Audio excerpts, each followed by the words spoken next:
I've been challenged recently about what belief is, and I guess it didn't take me long to really work out what the focus of my belief is. And I guess it started off, and initially I believed what my parents told me. I believed what my community told me, and that was that God was real, that He had a plan for my life, and He wants to take me to heaven one day. And so that was fine. And you believe the people who love you and want the best. And I guess later in my life, probably once I started developing logical reasoning, I started to believe in God, not because of what my parents told me, but because of that logical reasoning that I was able to piece together with the information that I could gather.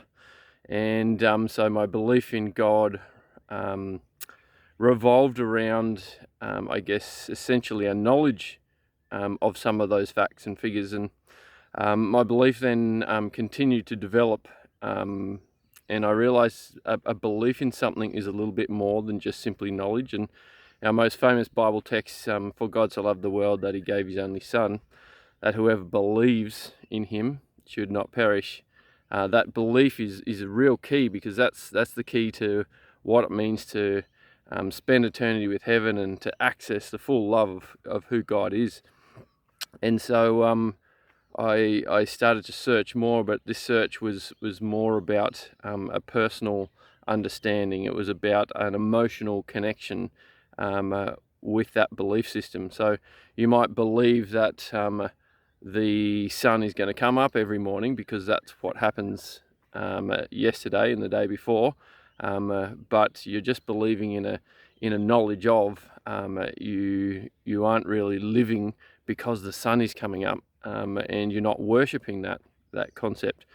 Just like the wind, we can't see the wind, but we know the wind is there because there's evidence of the wind around us. And so this knowledge and understanding of developed in an emotional connection with, and then my belief system was based on more than just the knowledge, but it was based on a deeper understanding and a connection.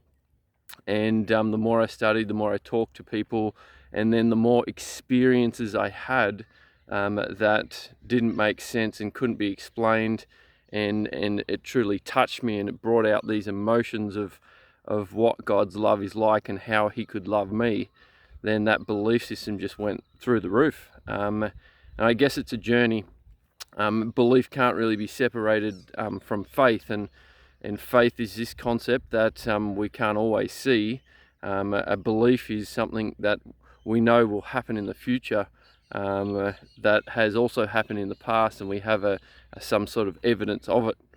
And so that's why I choose to live the way I do. And I fall short of that every day, but that's part of that belief system, is that God is this gracious Saviour that is doing His best to get everybody He can to heaven. And so because of this grace and love that God has given me, I want to devote my life to loving God and praising Him in His creation, and because He redeemed us, but also I want to pass that on, and I want to try and love others.